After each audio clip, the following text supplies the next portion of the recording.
Hello guys, magluluto tayo ngayon ng pansit sutanghon kasi birthday ni Madam. So dito guys, sa sabaw, dito ako nagpakulo ng manok kanina. Nahinimay ko na, ayan ang manok, nahimay ko na. So ang nilagay ko dito, sibuyas dahon, sibuyas na bilog, bawang, paminta, laurel, asin, at saka konting chicken powder at saka isang Knorr chicken cubes. Tapos yung sutanghon ko guys, nababad ko na sa tubig yan. Tapos yung ano ko guys, yung ear fungus, black ear fungus, yung ano, tenga ng daga sa Tagalog, yung fungus na ano itim. Nasama ko na yan sa pakulo ng manok para malambot. Kasi postiso na si boss. So guys, magsimula na tayo.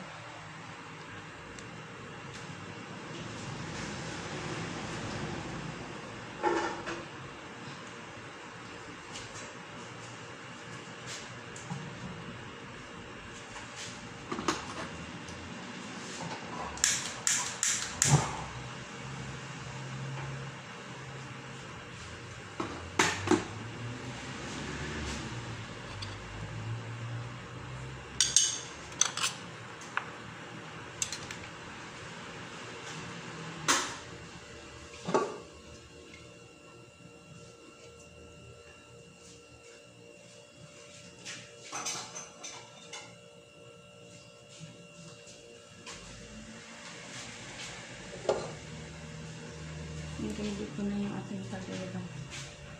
Diyan natin ilalaman ang manok.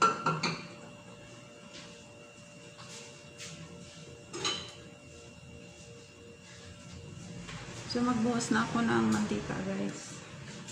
Dito sa kawali. Dito na. So ayan yung mantika.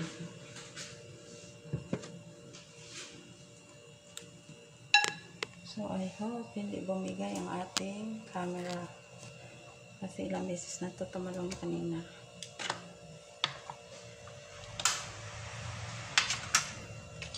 So mag-isa na tayo ng bawang guys. Start na tayo sa pagluluto. Mag-isa na tayo ng bawang.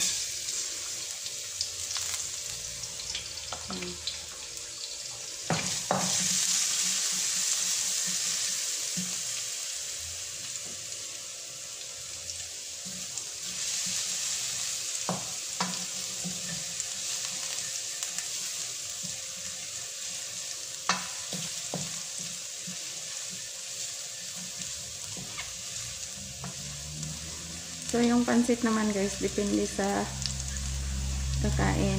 Yung iba, ini-slice yung panghalo na hilaw, tapos ginigisa, tapos pinapalambot. Pero dahil matanda ang kakain, ito, ewan ko, ilang taon na ba si Ma'am? Basta senior na si Ma'am. Postiso na siya, so kailangan pakuluan ng mabuti yung karne para manguya na. So, sunod na natin ang sibuyas.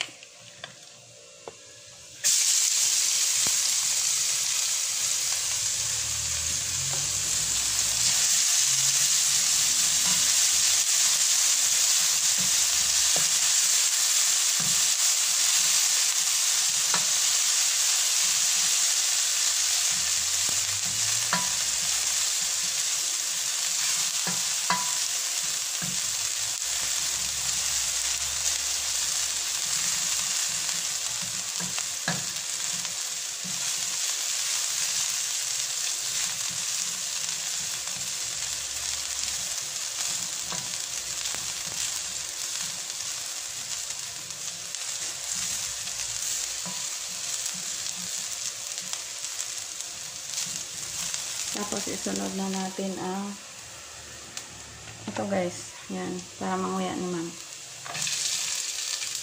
Yung carrots at saka red bell pepper.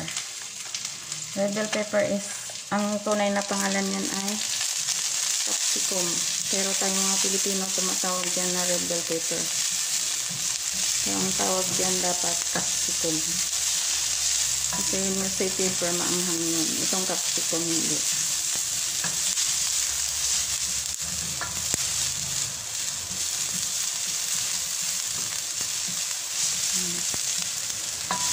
melt na yan, ilagay ko na rin ang magi beans para maluto. Isama na natin yung black fungus. Kasi yung black fungus guys, kailangan ng black yung matandang pagkain. Kahit naman di matanda guys. Dahil ito ay dried.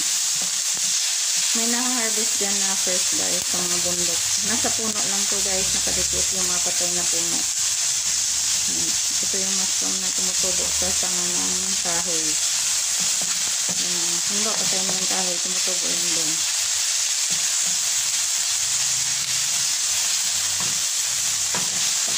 Pero mag-ingat kayo sa pangunguha ng fungus guys or mushroom. Kasi merong mga poisonous. Kailangan kilala nyo.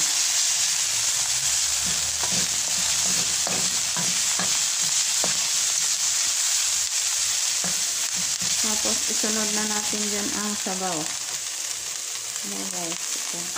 Buhos ko na lang. Masala na po guys ha. Masala na yan. Yakin yung nasala nyo ang sabaw. Hindi, may mga buto-buto dyan. Pangit yung pansit na may buto. Kailangan pansit. Smooth siya kainin. Yan. Lumobo na ang ating black fungus or wood ear fungus.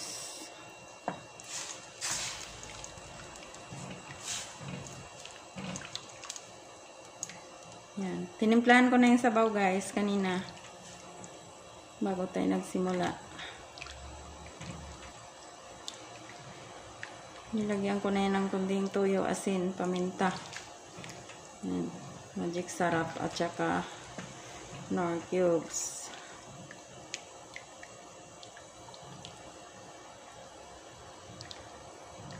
Bawal kasi dito ang maalat. Yung tama-tama lang. Dalawa ang halos naman lahat kami dito may mga high blood na. Yan. High blood na tayo guys. Pag sige tayong kain ng maalat. Saka mantika. Yan. So once nandyan na yan, mag-maintenance na. So, isunod na natin ang manok. Manok guys, para malambot na malambot.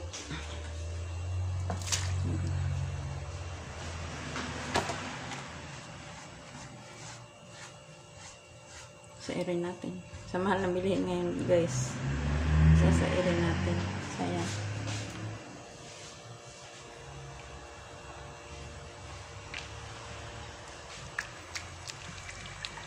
Sabi nga ni Ma'am, birthday daw niya, hindi ako nagluto ng pansit. Walang sinabi guys.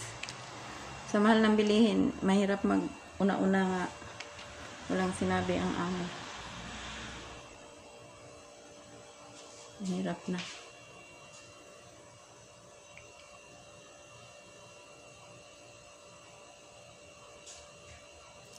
So, isunod na rin natin dyan ang siguro ito guys. Kasi malambot na rin naman yung manok eh. Or tikman ko muna uli ang manok. Tikman natin ang manok. Manok at saka fungus. Saka gulay. Gusto kasi niya yung malambot na malambot.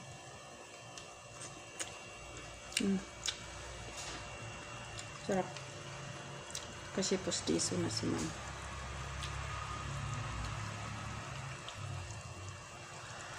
Sarap na siya guys. Pero palagay ko, lagyan pa natin ng konting toyo pa. Para may kulay. Kasi, ayaw ni Ma'am ng may atsuite. Dito ko na ihalo sa dito. May sibuyas dahon. Para matansya natin. Yan. Yan lang. Kasi bawal dito maalat. Magagalit si anak ni Ma'am. May high blood din yun. So, boss na natin ang toyo dyan. Maya na yan sibuyas. Pag nailagay na natin ang sutanghon.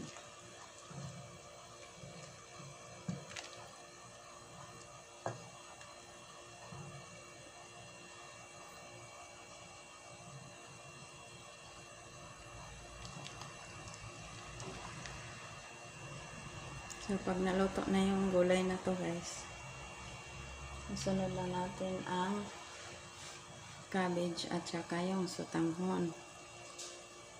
Sa ibang bahay guys, kailangan crispy ang gulay. Oo. Doon yun sa may mga ngipin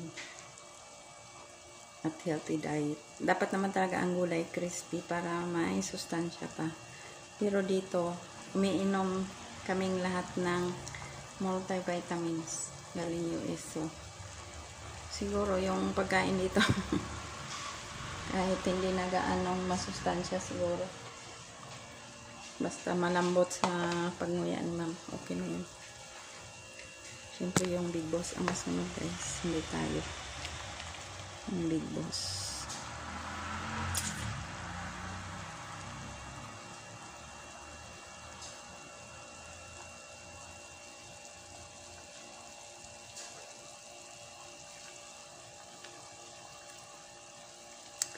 So, lagay ko na yung sotanghon guys.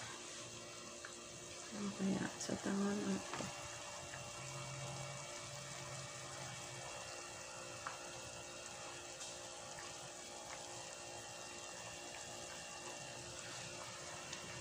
Sotanghon na lang. Yan, lagay ko na sotanghon.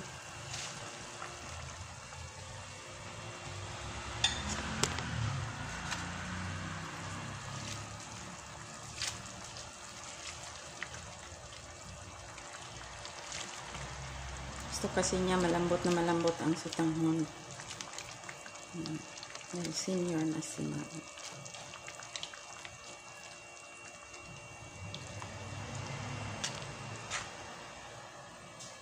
Hina po ito guys, no? Lakas na natin. Yung ko kung mailalakas ko to.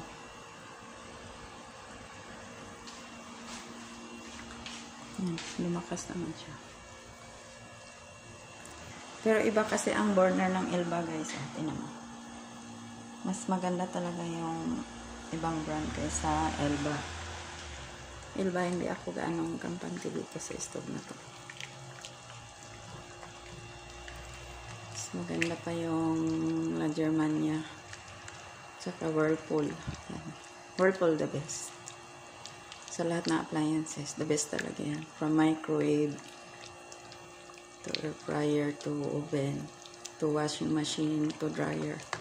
The best talaga ang Whirlpool.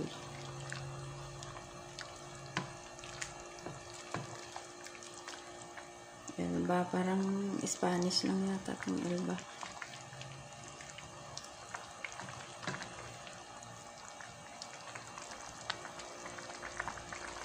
Yan, nagsimula na lumambot ang sotanghon.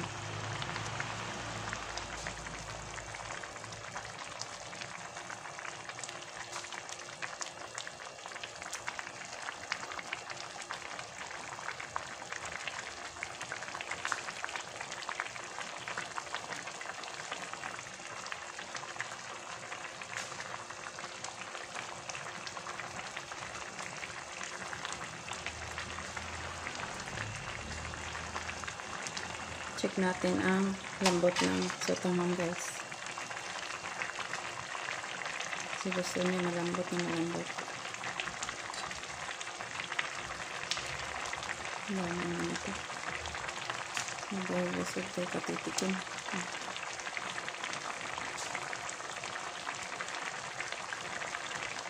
Hindi kasi pinapaputol na.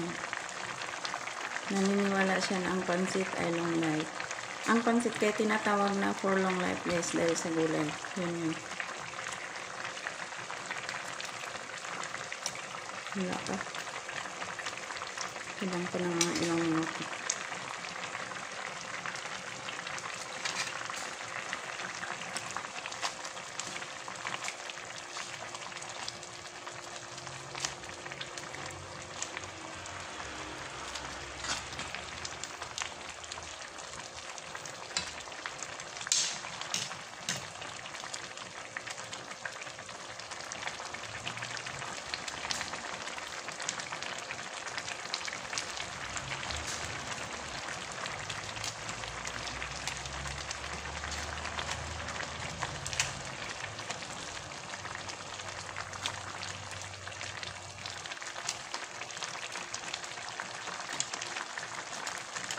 haba daw ng buhay ang pansit.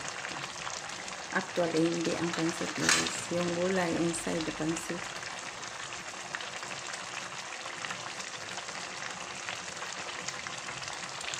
Kasi yung mga taong hindi mahilig sa gulay, nakakakain ng gulay sa pamamagitan ng pansit. Kasi hindi mo naman pwedeng piliin yan. Abutin ka ng bukas pag pinili mo yung gulay, itabi mo.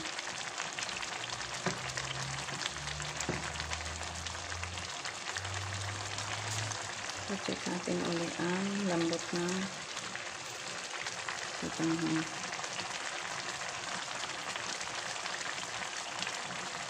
Ayan.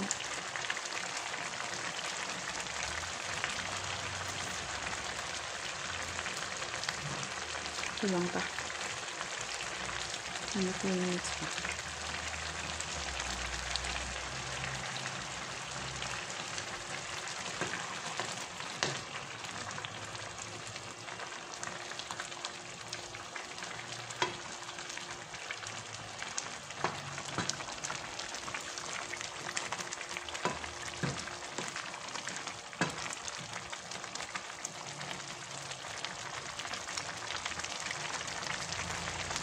Kaya natin para mabilis.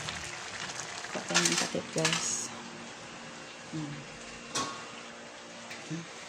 Hugas na to guys bagong hugas na yung kanina.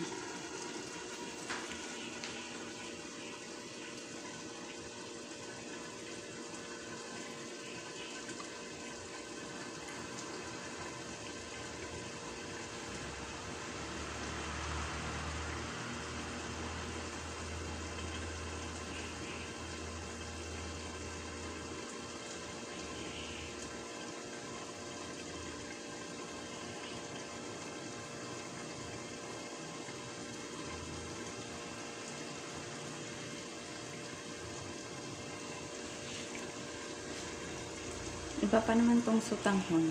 The more na nilalakasan mo yung apoy, mas matagal siya maluto. Hindi kagaya sa mahina lang apoy. Tapos takpan.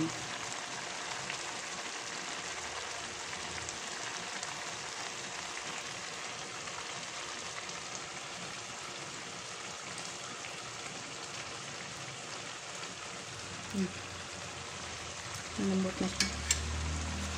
Pwede na ilagay ang cabbage.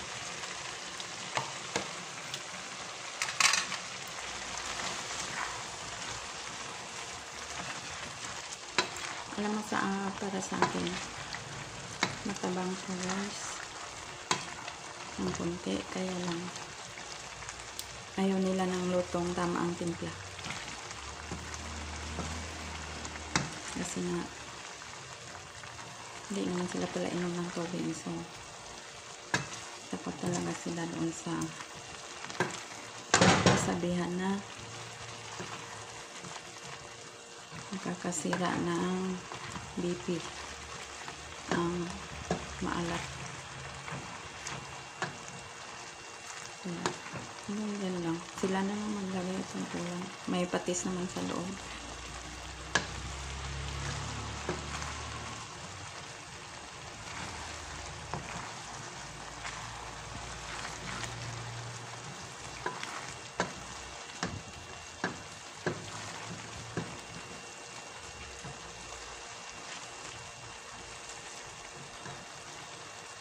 Tikman nga natin ulit guys.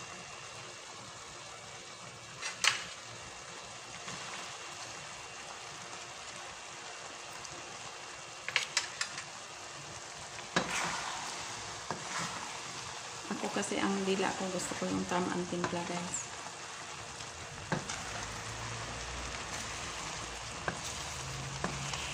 Sila naman, dahil hindi sila pala inom ng tubig.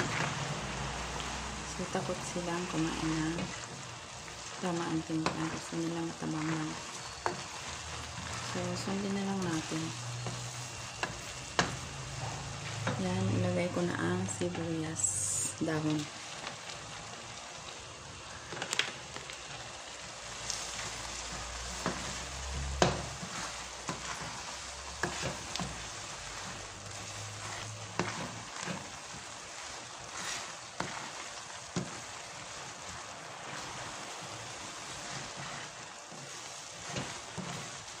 Dagdagan pa natin ng konting init tubig, guys. Kasi 2 o'clock pa sila uuwi. Alas 12 pa lang naman. So, matutuyo yan. Gusto ni ma'am ng basa-basa na pansit.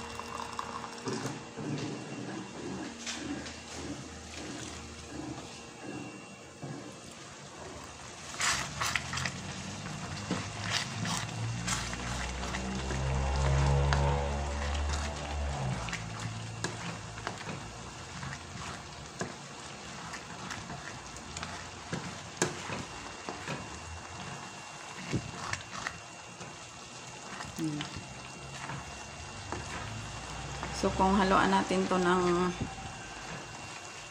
bihon or sutanghon, ang tawag nito bami-ina sa Bisaya. Pag sa Vietnam naman, ang tawag doon banh mi. Sa atin bami, sa kanila banh mi.